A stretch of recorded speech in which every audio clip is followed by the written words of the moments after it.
I refuse to say I'm surprised at things that happen in our culture, in our country, in our civilization, but sometimes I am surprised, and I am. I am surprised that we have to have this conversation about whether it's right for a police officer to intervene with deadly force in a knife fight. When it's not even a knife fight. One person had a knife, the other one was completely unarmed and was about to get stabbed.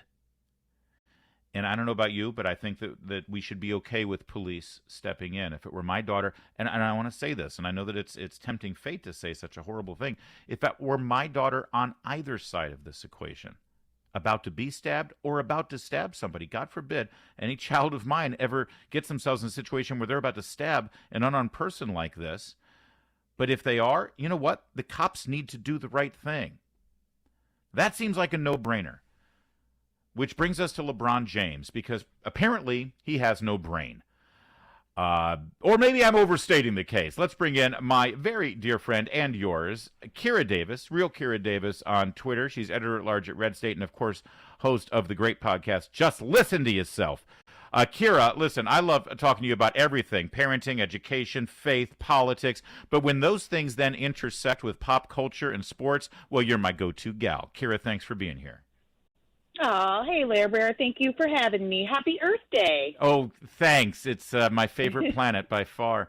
Yes, Kira, so what did LeBron James do here? It seemed to me like he used his social media account to kind of threaten this police officer or, in his own way, right?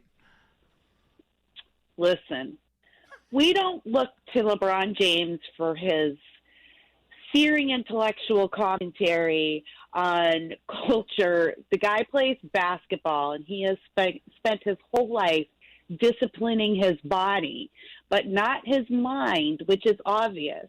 And I think we get to this point where we see a lot of celebrities who say, hey, you know what, I have this huge platform. I should use it for good. You know, that's my responsibility as a public figure, as a celebrity. I have all these benefits. One of the things I should do is pick a cause and stand up for that. And I like that, and I get that. I think that's great. But sometimes what you see is what you got with LeBron, which is they use that platform for bad. And I think celebrities need to put just as much thought into how influential their platform is before they speak about another human being. Because these people don't live the celebrity lives that they live. They don't have private security and gated homes, and their kids don't go to private schools. They will live out the consequences of your very influential reaching out to them.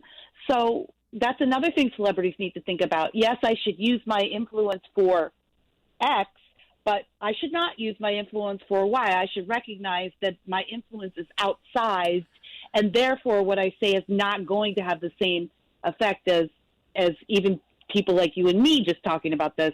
So, yeah. I guess what I'm saying, Larry, is I think LeBron James is not that smart of a guy.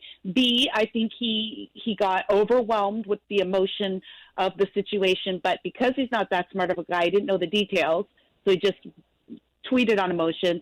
And C, I think that guys like LeBron really need to stay in their lane when it comes to this stuff, and he owes that guy an apology. To fill in everyone in case they didn't see what LeBron James did, your star player there at your Los Angeles Lakers, he used his social media account on Twitter to put out a picture of the police officer who was involved in this shooting that we've been discussing, and then put his picture out there and then just said, "You're next." And boy, that's I mean, there are some crazy people out there, Kira Davis, and he should know. Yeah. He should know. LeBron James should know that there are crazy people out there. I'm sure he's encountered more than a few. So now I don't disagree with you when you say, on the face of it, I do like the fact that somebody who has been blessed with the talent that LeBron James, and by the way, when I say that, I don't mean he doesn't work hard too, but he has been blessed with some things. I could work my butt off at basketball, but I'm not 6'9", okay? So there's just so much I can do. But at the same time, he does work his butt off. He's been blessed, and he also is richly rewarded. So he just decided, I want to use my platform to advance some ideas and to really help people. And he's decided that he wants to help African Americans. Well, I got to tag that idea, Kira, with a great article that you wrote over at Redstate about some things about Planned Parenthood that have now finally, Planned Parenthood is acknowledging about their origins and about their founder, Margaret Sanger. If LeBron James really wanted to shake the planet and spend his celebrity to actually bring some attention to an important cause.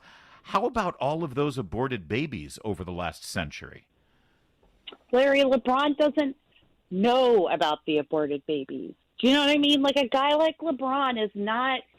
That story I wrote about Planned Parenthood, by the way, finally admitting their racist roots. Crickets on that story.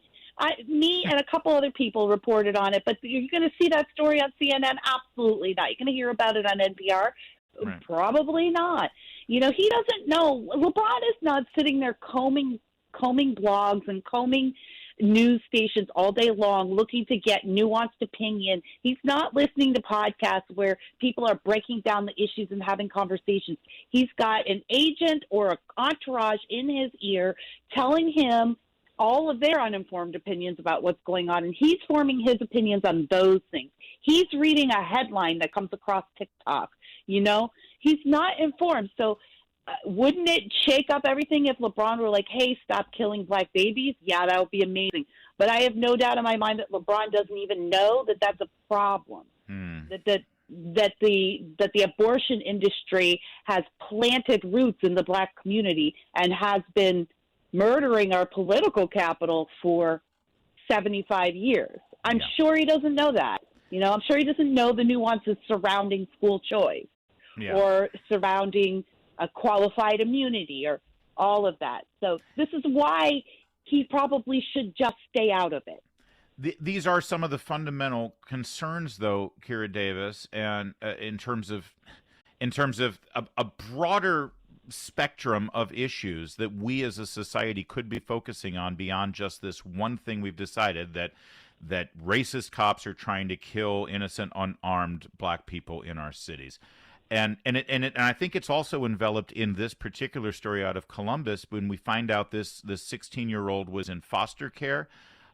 You've seen her mother, who has made her way onto television. She looks like she was probably a child parent when she gave birth to this young woman. I mean, there's a whole lot involved here that led to this moment where this 16-year-old had a knife in her hand.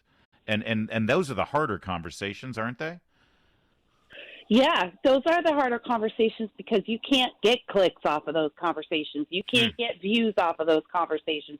You know, Joy Reid is not – the day Joy Reid says, I want to have a nuanced conversation about how we solve the problem of violence in our black communities, broken families in our black communities, how that's affecting how we're raising children. The day she says that, she's fired. Her shtick has got to be Republicans evil, Democrats good, or it doesn't go on TV. Yeah. So there are difficult, even here on radio, we do as much as we can to have these conversations. But even, you know, we have a limited platform. We have advertisers that we have to welcome onto the show.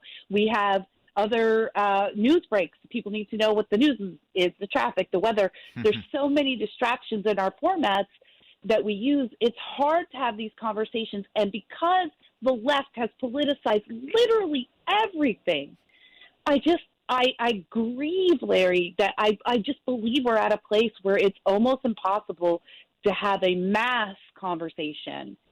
Now, that doesn't mean these conversations can't happen closer to you, you know, in your community.